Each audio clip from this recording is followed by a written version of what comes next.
live long and prosper. I was going into Toshi Station to pick up some power converters. Lilu Dallas Multipass. Shut up and take my money. By Grabthar's hammer. What a saving. One does not simply walk into Mordor. X never, ever marks the spot. Winter is coming. You're a wizard, Harry. Stay a while and listen. Hey, ho, Kermit the Frog. Your ties are cool. So say we all. This is a Play on Nerds. Welcome, ladies, gentlemen, boys, and girls of all ages, to A Play on Nerds, episode 191. I'm Steve. This other guy is Jarman. How's it going, folks? And we're here to rock on with our socks on. My socks are on currently. I don't own many socks. I very rarely wear them. You're a Crocs man, I know. Crocs. Rocks on with our Crocs on. If I don't Still wear works. socks and I wear any kind of house shoe or something, my feet just immediately stink. But if I wear socks, my feet don't stink. I don't know what's going on. That's the key to the Crocs, is they have so much airflow that you really do get. That is good. It doesn't get dank because there's a lot of air movement. No stanky foot. I mean, I'm not saying that, but You don't want to go sniff them, but unless you're really into that. No judgment here. but sidetracked. But this week, in honor of the much anticipated Dune 2, we're going to talk about another movie that captures the story of survivors, the impact of a desert climate, fighting nature, and fighting giant underground worms. And that is, of course, Tremors 2, Aftershocks. Another sequel about sandworms. It's pretty appropriate, guys. Before we get to that, German, what have you been up to since the last time we recorded? Every time we do this update, I check my calendar because I forget myself what I've done. I was like, holy crap, I did a lot of things to the last episode. And I'll do a quick little lightning round here. But our old friend Christina from high school goes in town visiting her mom and with her longtime boyfriend Yannick, who's an awesome guy. He used to work for Apple back in the day, a long time ago. Yeah, way back. But yeah, they came into town. We did Super Bowl together, actually. They came over to the house and we watched it with us and Pam. And we also went to brunch. We did a trivia night, which also joined us was her friend Jess, which is also in Thespians with us. She was a year older than Christina, so I don't know if you remember her. But Jess who? Oh, gosh, now I'm forgetting her last name. Yes, I do know. Yeah, Jess. Yeah. And she brought her wife along, which was manager. nice. Yeah. And so that was fun. We went to a tiki bar and everything. My friend had a bingo birthday party at a bar, so I played bingo at a bar, and Jolie and I lost horribly. Nice. We did meditation session with my aunt and uncle, me and Jolie, and that was relaxing and interesting. I've never been to one of those before. I had a Palentine's Day. And so instead of Valentine's Day, a party with that same guy at a birthday party with a bowling alley. I've been bowling in so long because of COVID and everything. And let me tell you, after each ball I rolled, I used hand sanitizer after each turn because I was just like, this is gross, but I'm going to do it anyway because it's fun. That's important anytime you're handling balls. Absolutely. And I lost horribly at that too. Then I had a belated Valentine's Day dinner with the wife at a fancy restaurant. So that was nice. We had a little reservation and everything. We go not on Valentine's Day because that's madness. And we went the weekend after done. And then I went to a lecture. I was so cultured these past 2 weeks. A lecture. The topic was, is religion ingrained in us by evolution? And the answer is no. And it was run by the Secular Humanist Free Thought Organization here in Central Florida, which my Uncle Ray is really big into because he's an atheist, is like me. And his wife, my Aunt Holly, she's awesome. And she's very open-minded and secular and skeptic. So it was a fun little discussion. And yesterday was my birthday. So happy birthday. Thank you. Turned 38 years old and be proud of it. And celebrate this weekend with some board games and then go to the Ren Fair coming in early March. Going to go to the Ren Fair to celebrate. So that's been my crazy whirlwind 2 weeks. So what about you, Steve? What have you been up to? Oh, man, we got we had, of course, Valentine's Day as well. And it was on a Wednesday this year, and it happened to be the Wednesday that I have my every other Wednesday I have off. Oh, nice. So Anna and I got to spend like a few hours together on a weekday Valentine's Day. Crazy timing. It was nuts. So that was just fun. We don't get to do that. So that was exceptional. And then that weekend on Friday night, we had a good amount of snow, 3 to 4 inches of snow. So then the next morning we got up, we got the kids bundled up, we got fed, and then we went out and we found a hill to go sledding on. Nice. Kids did some sledding, and we came home and kind of spent the rest of the day inside being cold and hiding from outside. And then Sunday we went down and we utilized our new membership and we went to the Carnegie Science Museum. Oh.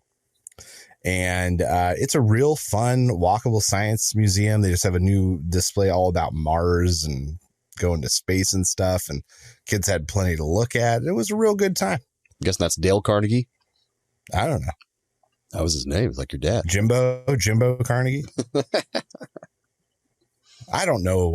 Everything's Carnegie something here. I don't know. The famous names. Carnegie. Yeah. Yeah, sure. Harpo. Harpo Carnegie. Groucho Carnegie. Oh, man. Well, I think with that takes us into some nerdy news. Yes, it does. It's time for Nerdy News.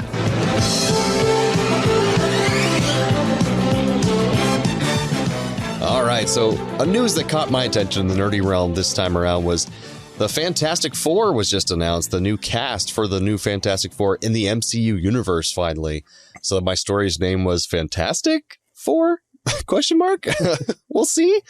Who is this Fantastic Four? Yeah, so the cast here, we have Pedro Pascal as Mr. Fantastic, Reed Richards. And we all know him by now because he's in everything at this point. He got his big start as Oberyn Martell in Game of Thrones, then The Mandalorian, then The Last of Us, and he even had a role in Buffy back in the day, which is a little small role in one episode, which is kind of neat. And then we had Vanessa Kirby playing the Invisible Woman, Sue Storm. She was probably the person I was least familiar with in this cast. She's had roles in a lot of British period pieces, including playing Princess Diana recently on The Crown, a very popular show I've never seen. And also someone called the White Widow in the last few Mission Impossible movies, which I've never seen those either. So yeah, nothing. She's kind of a wild card for me, but she looks the part, so that's cool. Then we have Joseph Quinn as the Human Torch, or Johnny Storm, and he recently skyrocketed into fame with his fan favorite character on Stranger Things last season as Eddie Munson, who played Metallica to distract demons. But he's also apparently in Game of Thrones as a little bit part as a House Stark soldier, and other British productions, another British guy playing this very American family. And finally, we have Ebon Moss-Bachrach. I don't know how to say his name. I've never heard it said out loud before. As the Thing, or Ben Grimm. And he's gotten a lot of attention recently from that restaurant dramedy show called The Bear, which I've also never seen. He's all over that thing. But before that, you might have seen him as David Lieberman, a smaller role but a memorable one from the Punisher Netflix series. He plays like the guy, I think, who like where the Punisher hides out when he's like healing from all these wounds that he had, and he's kind of a dreary character. But then he's on the series Girls. He also was recently in the Jennifer Lawrence movie No Hard Feelings, which I highly recommend, actually. It was really funny and poignant. It was a good movie. And apparently he was he played John Quincy Adams in the John Adams movie with Paul Giamatti forever ago. So that's him. Whoa. Yeah. But why is this important and why am I talking about it? The Fantastic Four was one of Marvel Comics' biggest early properties, starting back in the 60s. It was like the first family of comics, basically. And they've unsuccessfully tried to make it into a successful series 3 times now. One was the never released officially 90s one that can be found online, which I think is delightful. It's cheesy and fantastic. Oh, that one's nuts. Yeah. I've watched that one. It's crazy. I have too. Then there were the 2 in the 2000s with Jessica Alba and Chris Evans that were also cheesy and pretty widely panned by critics. And they just barely did well enough to make a second one, but then it just didn't really work out. And Silver Surfer Doug Jones, though. That's true. You got that going with the voice of Lawrence Fishburne as the Silver Surfer. Yeah. Was that really it? I didn't realize that. But this was always a feel-good comic book superhero family, and I just loved them as a kid for some reason. I must have seen them on a cartoon show, I think, as well. There was like a 60s cartoon show, I think, of this Fantastic Four. And so I'm really hoping this is done right. And supposedly it's taking place in the 60s, which is interesting. They released some artwork of that, too, with the actors in their costumes in a very 60s era fashion. And one of the theories people are speculating on is that Reed Richards will play the professor of Ant-Man guy. What's his name? The Michael Douglas character. Oh, Pym. Yeah, Hank Pym. He'll be his professor. So he taught him everything he knows kind of thing. But that's not confirmed or anything. And also people are speculating if Dr. Doom will be a part of it because they've been saying how he might be the next big bad after Kang. But they haven't said anything about Doctor Doom. No casting for that, so they don't know if that's going to be the villain. I mean, now or that they've neutered Kang, yeah, we got to figure out what we're doing. Kang's really awkward at the moment. So, what do you think of the casting, Steve? I think that Pedro Pascal is one of the most overrated actors of a generation. Most of his acting constitutes on him muttering, saying things unclearly, and breathing heavily. 85% of The Mandalorian that he gets most credit for isn't him. Yeah. Did you see him in Wonder Woman 84? He was the worst part of a bad movie. I think that he is incredibly overrated, just incredibly. And I'm not excited that we downgraded from a John Krasinski to this. Well, here's what I'll say about Pedro Pascal, because I think the root of the problem, which is my opinion, is that he was fantastic as Oberyn Martell. I thought he was perfectly cast for that. Very charismatic, very over the top, very, flirtatious and fun and funny, but also could be dangerous. And then for some reason, I think they miscast him twice in The Mandalorian and as Joel in Last of Us, where he is naturally a very funny, easygoing. You see him in interviews. He's really silly and fun. And they cast him as these dour parts that are really bad. It's like with Chris Pratt. I thought Chris Pratt was great and everything until they suddenly put him in Jurassic World, and he was dour and not silly at all, or to make you a serious action hero. And it just felt wrong. His acting felt terrible.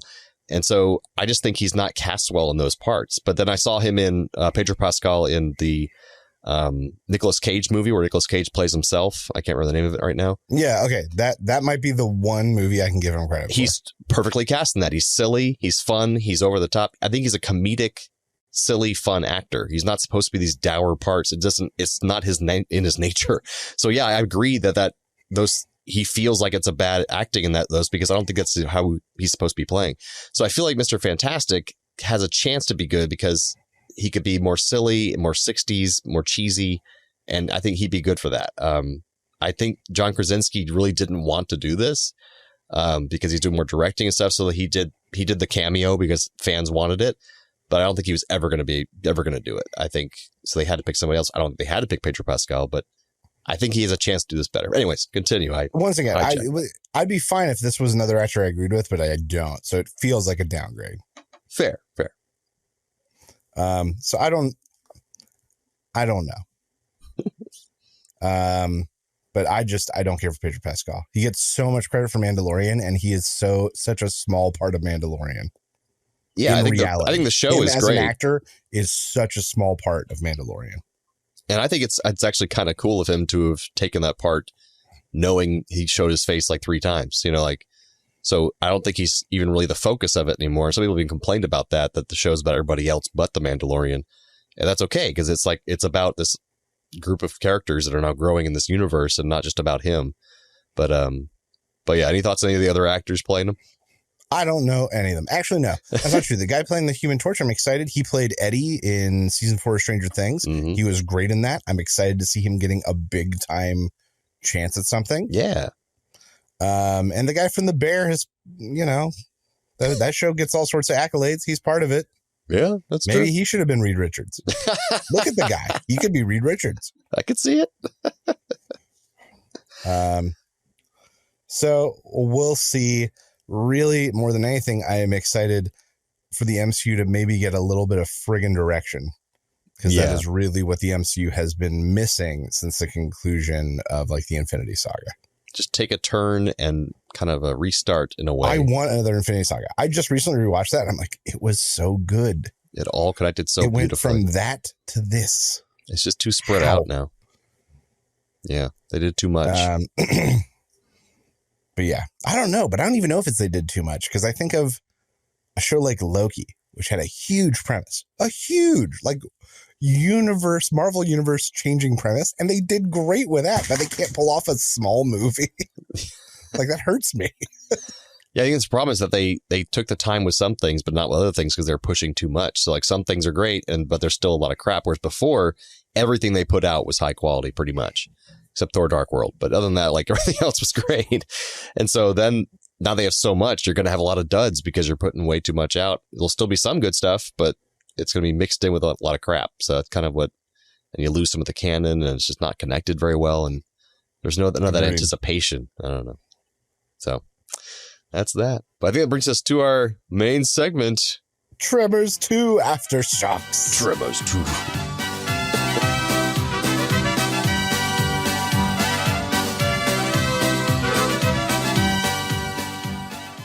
Well, in this movie, the graboids, the underground subterranean monsters with snakes coming out of their mouths, are back, and they're killing oil refinery workers in Mexico. The company approaches Earl from the last movie, who's now washed up and owns a crappy ostrich farm. They offer to pay him big bucks to hunt graboids.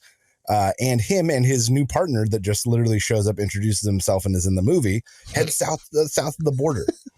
We then meet a few supporting characters, including a hottie and age-appropriate geologist who takes a liking to Earl early. The next day, the boys hop in their truck with a giant noise-making chain and a seismic tracker MacGuffin. And they use remote control cars with dynamite on them to lure the monsters out with their sound, get them to eat the cars, and then blow them sky high. They rack up the kills. But eventually, one of the beasts gets smart and grabs their chain, dragging them all around the valley, and they nearly don't escape. Earl calls in some backup, and we get Bert, the homesteading survival nut from the first movie. He comes down and joins the hunt, racking up kills himself until everything changes. Earl and Grady find one of the graboids seemingly on the ground in pain. They plan to capture it, but when they check back on it, they find it's exploded. There are these 3 sacks that have burst out of it. They think someone's coming to tow them, but then their truck stops. They go to investigate, finding that the engineer from the company is dead. His truck is in shambles, and all of the radio equipment at the tower has been completely torn apart. Graboids done got smart. They finally meet their new attacker, a smaller bipedal hunter graboid. Bert gets ambushed by a whole bunch of these little monsters and seemingly doesn't make it, but he does. Back at the refinery, the beasts attack. They kill Julio, one of the supporting characters from earlier, in like a terrible, gruesome way. Earl and Gritty show up just in time to save Kate, the geologist, and Bert rolls up soon after, just in shambles, completely out of ammo, having used everything he had to take out the ambush. But he has one of them captive, so they drag the one inside and they start experimenting. They find out the monsters don't hunt by sound, but by heat, and they also reproduce just from eating. Like Meanwhile, Tremors. there was a stowaway graboid under the truck who grabs some food and starts making babies. And soon there are a dozen of them. The group find themselves trapped. They climb up on top of tall tanks to escape the graboids. Bert is in the bucket of an excavator machine. Mm-hmm. And the graboids start to make a pyramid to get up to them. Bert leads them away, trapping all the graboids in a warehouse. But it turns out the warehouse is full of snacks, and they start making more and more babies. Earl gets hosed down with a fire extinguisher to hide his heat and goes into the warehouse to try to grab some bombs. He narrowly escapes, but manages to set one bomb and throw it into a truck filled with bombs. The group flees, with Bert warning them that it's going to be a big explosion. The warehouse blows up. Earl gets the girl, gets the money, walks away a rich monster hunter. And that was Tremors 2, Aftershocks. I wanted to stop you so many times and be like, and they're running out of time. And they're running out of time. That was real good last week.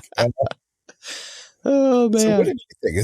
This is not the first time you'd seen this, right? I don't think so, no. But I'm realizing now that I must have been the first one that I watched a bunch of times. But I definitely had seen this one before, a long time ago. I thought it was a fun and silly movie about killing monsters. It doesn't take itself too seriously.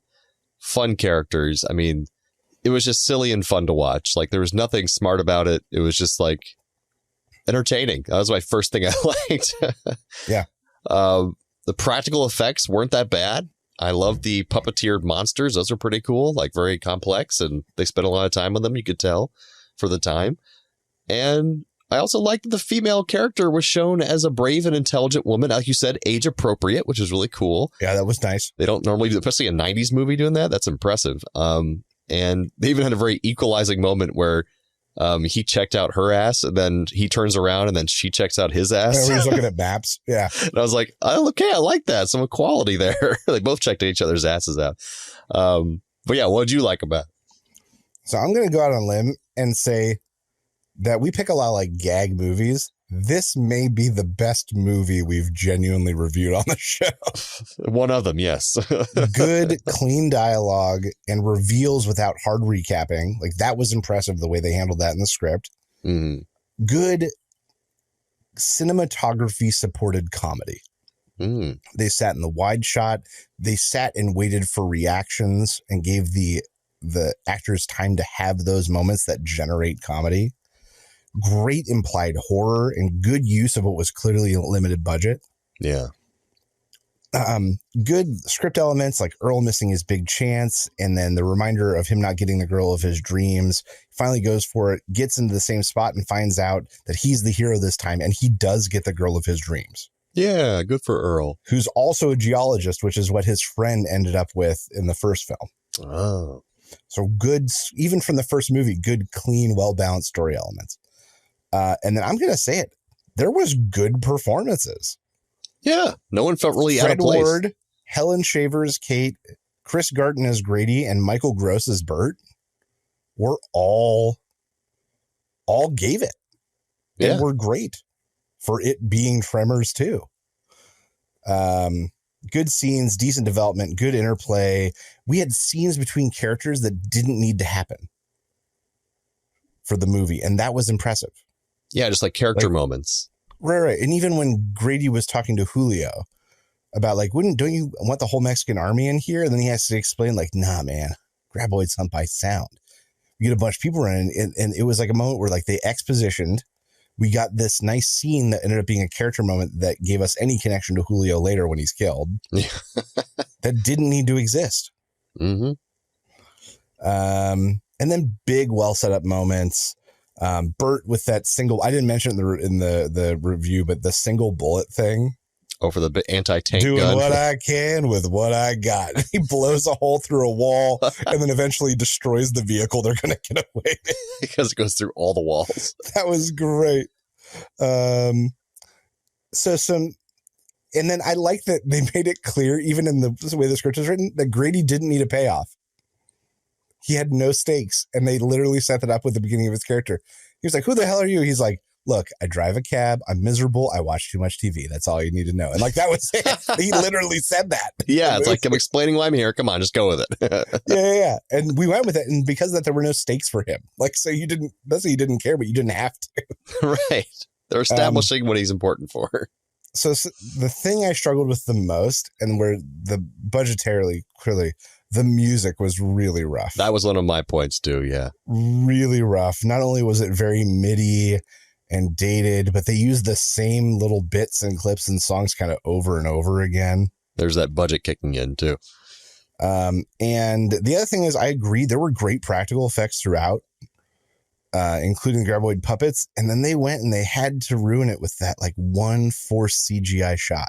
There were a few of them actually, but some of them were hidden better than others. The pyramid one. Yeah. Yeah, because earlier there's the one where it's running at them and they shoot. Like, you're absolutely right. There were others, but that one where there were 6 of them standing on each other, just. And that's part of one of my things I dislike too, because like even though the practical effects were good, they did. I will give to their credit. I found out in the trivia later on that they cut a few CGI scenes because they watched it afterward. They're like, it just looks too bad. We got to cut it out. And so they kept as little in as possible, basically. So good on them for at least trying to keep that out of there. But they clearly knew what their strengths were, which was clever cinematography, good shots. You know, they think of that whole montage of all of them implying killing all the graboids, but really it was just a series of quick shots of hands flipping up the switch, umbrellas going up, and explosions. Yeah, it was smart. And they probably shot those explosions from a few angles and got mileage. Yeah, that's true. Like, so I really respect the movie making. And I actually looked at Anna at one point and we were watching it, and I was like, this is better than most movies made now from a construction and the way it's put together and the way the script was written. Yeah, entertainment wise too, like just keeping us interested and having fun. I think a lot of 90s movies were really good at that. This whole like staying to what we're used to for a script where it's comfortable but you learn about the characters just enough to care. There's funny moments. Like it just has a little bit of everything to make a movie just generally entertaining. Like they don't do that anymore. The way they reference the first film without dwelling on it. Yeah, little bits here and there. She goes, who came up with Graboid anyway? And he's like, my buddy Walter Chang. He named him. And then they ate him. Yeah. It gives us information we know, but if you didn't see the first movie, you don't need to know what happened, really. Yeah, and I barely remember now the first movie except like flashes, but it didn't matter for this movie. It was totally fine. And the last thing I didn't like, though, was that it kind of sucks. The only people who died were the non-white people in the film. that kind of sucks. Only the Mexican people died, and that's unfortunate. But, it's a kind of product of its time. But see, I agree. I think that Grady could have very easily been a young intern from the company who volunteered to stay. And found Earl, and as a fan, like the fanboy aspect could have stayed the same, the excitement and the character drive could have stayed the same, but he could have been from the Mexican company. That would have been smart. If it was made these days, that's probably what it would be like. I agree. Right, and story element wise, it would have made perfect sense that he had a reason to be there. It would make more sense, yeah. Than literally the write-off that they did. Yeah. Of like, I drive a cab, I hate my life, I watch too much TV. Let's go. Let's do this. No, but you're right. You're absolutely right about that. Yeah, but I even put that in my notes that it's not one of our usual crapola films we were reviewing. It wasn't crap. It wasn't? Yeah, it's 100% true. It wasn't crap. And we were ready for it to be crap because our memory could have been bad from when we saw this in the past, but that's right. It wasn't crap. Well, that takes me into my bit. Well, some trivia first. Oh, shit. This film was originally meant to take place in Australia on a budget of $17 million, with Kevin Bacon reprising his role in a wide theatrical release. And when this idea was approved, but only given a budget of $4 million, the script was loosely rewritten to accommodate the budget. And Kevin Bacon and Reba McEntire were both written into the script originally and expected to return as their characters. But Reba had to decline due to a massive tour she was currently on at the time. And Kevin Bacon had interests, but he ultimately turned it down to be in Apollo 13 schedule-wise. So because they weren't returning, they reduced the budget to $4 million, and it was handed over to the direct-to-video division of Universal. You made the right choice, Kevin Bacon. Yeah, he did. Apollo 13 is amazing. After filming production wrapped in 1994, Tremors 2 was shelved for 2 years after the studio was unsure what to do with the movie. This is because Universal was shocked when test audiences adored the film and demanded that it play in theaters. So even though it was a direct-to-vision thing, they were like, what should we do? Should we release this? Or trying to find a place to put it in their slate. And so eventually, people were trying to fight to make it not direct-to-video. But eventually they couldn't do that, so they finally did release it 2 years later in 1996. So it's pretty crazy. I had to wait that long. One of the full-scale graboids used in the film was a refurbished model that was used in the first films. They saved it all that time. And since we're Muppet fans, Amalgamated Dynamics was the company that was faced with a challenge different from the first film of making the monsters in the first movie. The graboids spend most of their time underground in that movie, and a prop was not needed. But in this film, the Shriekers spend all their time above ground, and there are always more Shriekers than graboids. Thus, they needed more of those props. The Shrieker props used in the film include 2 fully articulated full-scale puppet Shriekers, 3 handheld puppet versions of the Shriekers, and 3 unjointed, non-articulated rubber Shrieker dummies. And the fully articulated full-scale Shriekers required 16 puppeteers to operate, while rubber Shriekers not requiring puppeteers were used in scenes when a Shrieker needed to be dropped, shot, or exploded, which is fun. The scene where Bert fights the Shrieker horde as they ambush his truck was actually scripted and entirely shot, but it was cut from the film. The director, who actually doubled as that actor for stunt sequences, and he even jumped through the truck's windshield for the scene. Unfortunately, however, the scene was ultimately deleted when the producers felt they couldn't get the CGI Shriekers to look convincing enough against the nighttime background. So even though they shot the whole scene, they couldn't put the CGI Shriekers in, so they had to cut the whole thing. That's one of the things that got cut. Okay, that makes sense. 2 designs were created for the Shriekers. One was used for this film, and the other was recycled for the bugs in Starship Troopers. So the effects artist Phil Tippett, the famous Phil Tippett, helmed the effects work for both films at the same time. And if you watch Starship Troopers closely, the bugs have mandibles identical to the graboids from Tremors because they're made at the same time. I could absolutely see that. And the color palette's very similar too. That's true. And the sound of the Shriekers, they make this terrible sound.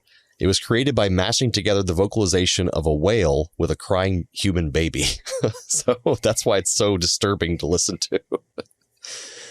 So now, Steve, what's your bit going to be all about? Oh man, my bit is Secret. Well, the name of my game that I've got this week is It's a Game Boy. Nice. So in the movie, they make reference multiple times to the Graboid game that Earl did not see any royalties to.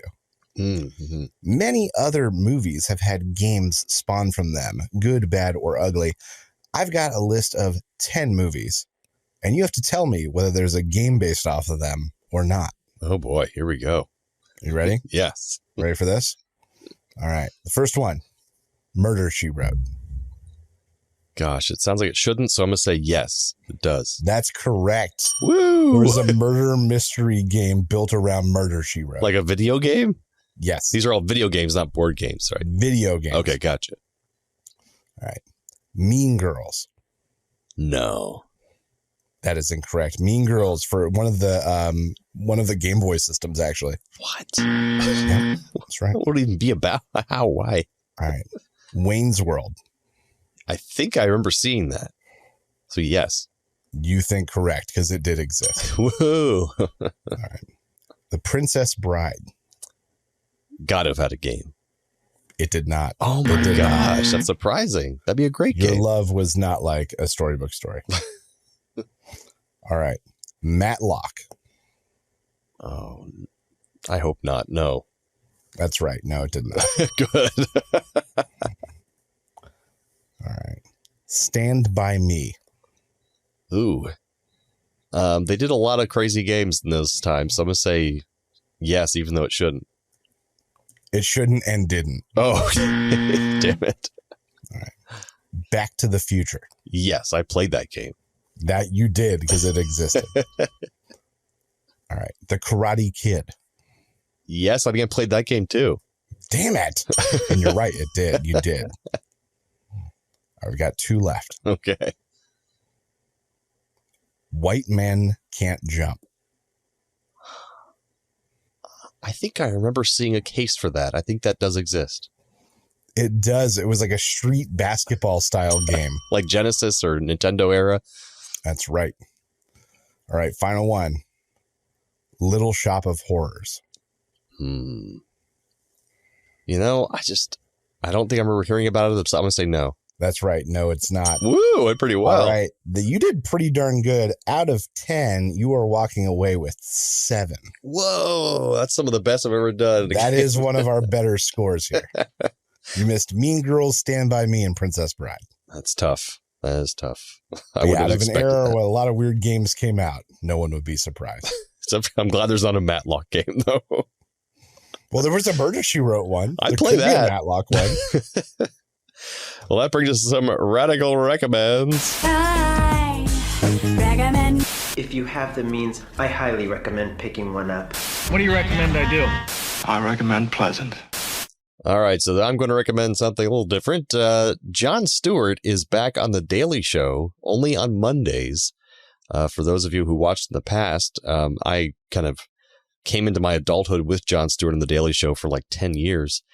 I even watched it with Craig Kilborn before him. And then I liked Trevor Noah, but after a while, I felt like he was just trying to be too cool and hip for me. And not that he was trying to be, I mean, he just is. And so I just didn't really connect to the show anymore. He is too cool and hip for us. Yeah, he really is. He's a little bit younger, and he's just, I didn't connect to it as much. So I kind of moved over and just kind of watched Colbert and Kimmel, like Late Show, for that kind of comedy satire on news. But now Jon Stewart's back, and I watched on his last 2 Mondays, and he's in different form than he was in the past. He's a little more serious, a little more scathing, but still really funny. But like, he is just like angry, and I love the energy. So I'm highly recommending watching that if you're into any kind of political commentary or satire. And then on the rest of the week, different correspondents take turns hosting the show. So like one will do the rest of the week the whole time, and then next week someone else do it the whole time. He's not doing it. And I think the writing is even a bit different now, where I didn't feel disconnected from any of it. It felt very much appropriate for my age group. But I'm sure younger people are sad about, because they probably liked it when it was more for them. But now I feel like it's more for me again, and I'm jumping back on board the Daily Show train. So I'm recommending it. Did you ever watch, or have you watched? Oh, I remember when it was Craig Kilborn too, and his, what was it, 5 questions? Oh yeah, I forgot about Big that. Sancher thing. Yeah. I'm with you. came up with Jon Stewart. It was on at what, 10 o'clock most nights? I think 11 o'clock. Yeah. Really that late? It came on 11, and then so I could then switch over 11:35 to like Colbert or something because it would be right after that. Yeah. Right. And I loved that he wasn't afraid to be partisan, but admit it. Because that was always his thing. Unlike Fox News, I recognize that I'm an entertainment show. Right. He would say that. He would say that. I'm not here to present both sides of the story. I'm not here to present the news. I'm here to do comedy. Right. But no, absolutely. And then him, and then we got out of him, we got the Colbert Report, which was just a different side of the coin. Which was fantastic. In a time when it needed to exist. I used to watch that like every day too.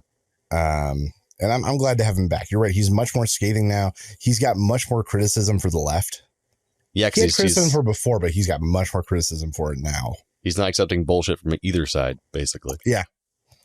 But no, I'm glad to have him back, and he's been saving it up for 10 years. I hope we get all the good stuff now. Because he lost his show on Apple TV Plus. I don't know if he lost it. It fell through. Yeah, I don't know what the deal was. Yeah, I don't think it's probably getting enough ratings. It's a smaller service for that kind of show. It just didn't really kind of work. But we put together we make giant movies and Godzilla shows. We don't care. And well, the thing is, like, I think it's just that he wasn't even as funny on that show at all. Really, it was more him being totally serious with his guests, and because he really wanted to make a difference, and he was going to Congress and changing things. And so true. I think audiences just didn't connect with it enough on a big level, but I think he accomplished things, but now he's back to doing what he did best, I think. When he was his finest. Oh, yeah. All right. So some trailer reviews. All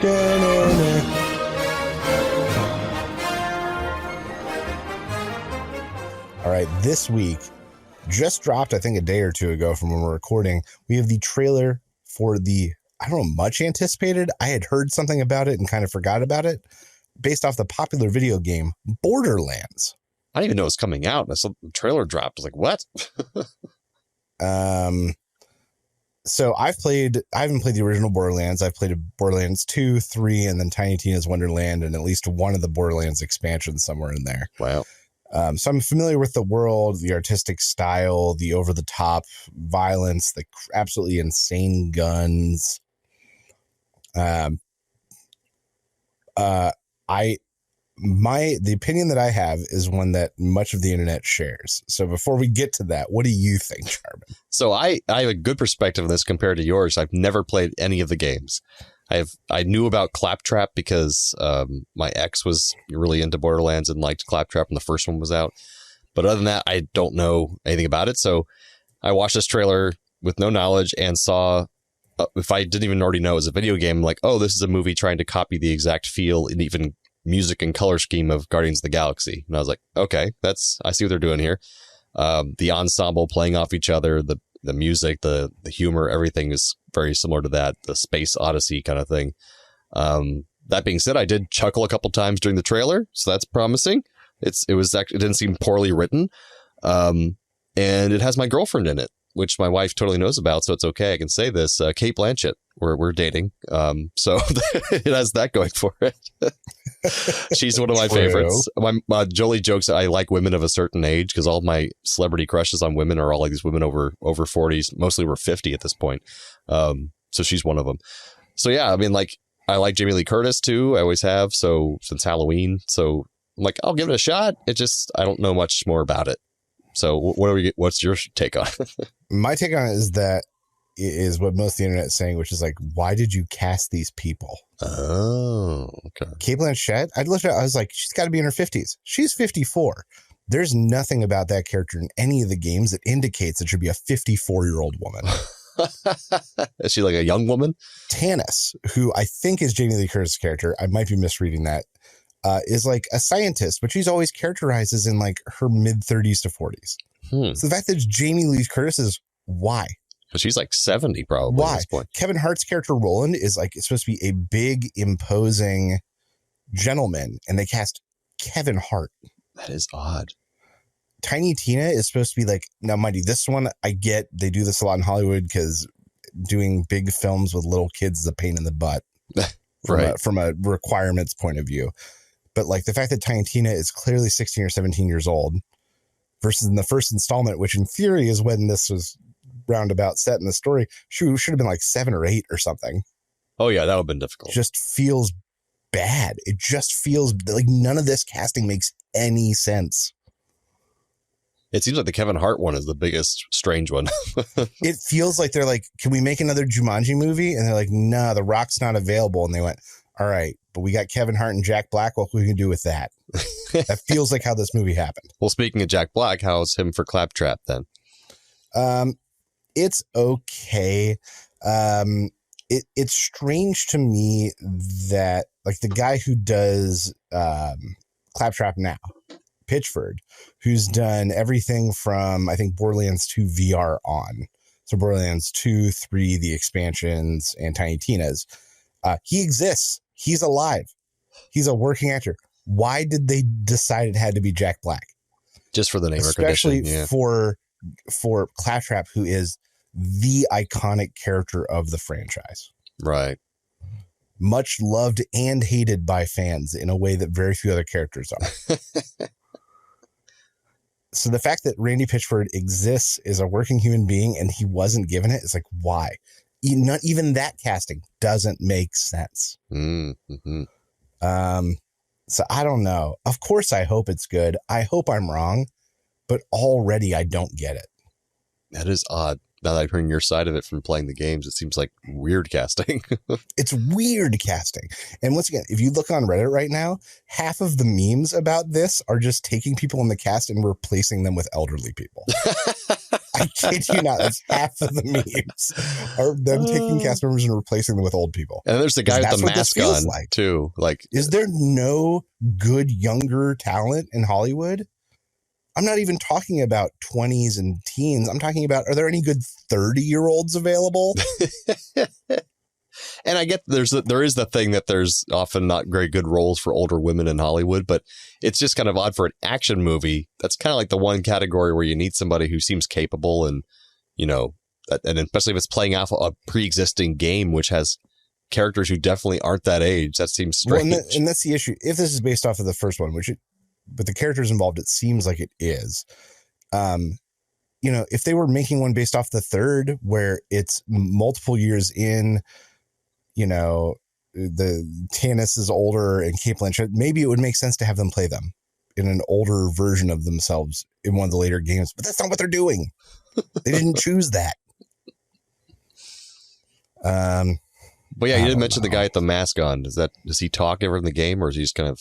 Well, yeah, he's a playable. I don't know if this is who it is, but there is a playable version. He's a psycho, a playable version of a psycho in the third one. If you bought one of the expansions, and then otherwise, psychos are sort of the villains of the world. They showed more of them in the trailer that they were attacking. So yeah, that seems like they're still the villains, but he's not.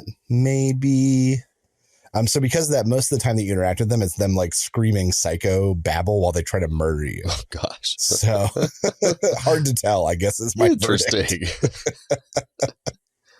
Yeah, he didn't say a word in the trailer, so I don't know if I guess he doesn't talk. So we'll see. Yeah. Interesting. I'm gonna go. So this is Raul Julia and Gary Busey. Gary Busey gets home from his day down at the plant, and he comes in. And he walks into the room and looks at Raul. And he stares at him. Something's different. He can't tell. He doesn't know why. And he goes, Raul, something wrong? Raul goes, what are you talking about? I'm the Raul I've always been. And that's when he realized that Raul Julia has been recast with Peter O'Toole. Who's dead. Who's dead. Well, Raul Julia's also dead. Yeah, they're like old and dead. So Raul Julia has been recast with a much older gentleman for some reason in this scenario. Our apologies to the Raul Julia estate. We're so sorry, Raul. My review for this is very similar. Gary Busey walks into the house after a long day, comes home, and Raul Julia's already sitting there watching TV. And he's like, Raul, guess what? And he's like, what is it, Gary? He's like, I got cast as Roland in the new Borderlands movie. I'm the right age. I look just like the character. It's fantastic. I was also up for the role of crap. I don't know if that's how it's said. No, it's claptrap, you idiot. That's all you ever give me is claptrap. Did I tell you they also cast me as Lilith and Tiny Tina? I'm everybody. Oh, my God. Yes, that's correct. That's correct. So, well, I hope I'm wrong. I hope it's great. I already don't get it. That's weird. I always screw up video game movies. I don't know how they do this. Man. But that brings us to the end of episode 191 of A Play on Nerds. Join us next time for our 10-year anniversary show. It's going to be something very different, and we've planned it out. It should be interesting, but you'll want to tune in and see what we do. It's our episode 192. For 10 years now, we've been lying and saying that this next episode is a very special episode. This might be the one time in the 10 years we're not lying to you. Yeah, we actually timed it out too, and looked back and 10-year show. We found the date I posted the first episode. It was like March or something. And ours is going to post the day after. Yeah, it works out pretty well. The next day. So we'll be 10 years and a day old when you hear it. And I am a bit upset that it's not episode 200 and the 10th anniversary show. It's so close. But then we'll just do something else for episode 200. I know 200. we will, but I'm just so sad they didn't align perfectly. That would have been so great. But well, we would have had to plan that like 7 years ago to make that happen. And we were dumb then. So. Or at least 8 more episodes in. Yeah, exactly. That's right. We'll come back and join us for our 10-year show. Be our nerdy audience. We'll keep coming back and being your nerdy co-hosts. Thanks again, Internet. Stay nerdy, my friends.